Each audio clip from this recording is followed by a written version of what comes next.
guys, ayan, good morning mga guys. Tayo po ngayon may magtatanim ng pechay.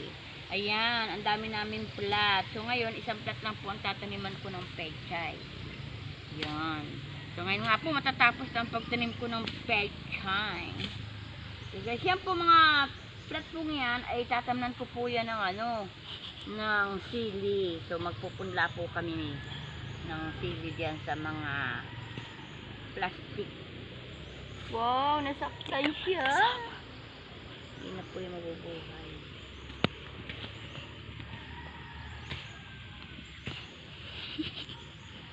"35 days po, mayroon na tayong panggulay." Pechay. Kailangan po, ang pagtatanim ng pechay ay malambot ang lupa.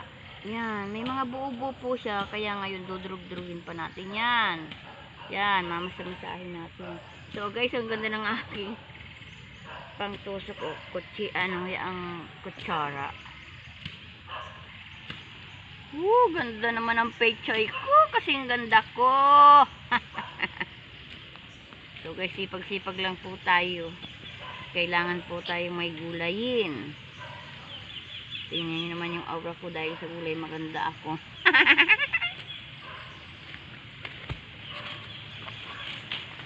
So guys, kumpleto na po kami ng pantanim.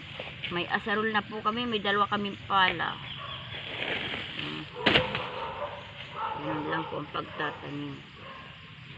So guys, tingnan mo naman ang aming pala. Ayan, and then may asarol na kami.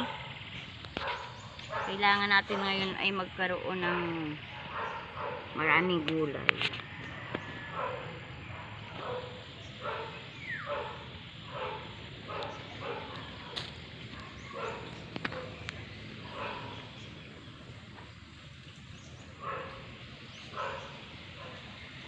So guys, ayan, matatapos na po ang aking pagtatanim ng pechay at wala na rin naman po kasing itatanim. Ngayon po, paki-like and subscribe po ng aking YouTube channel, Sally Farmer.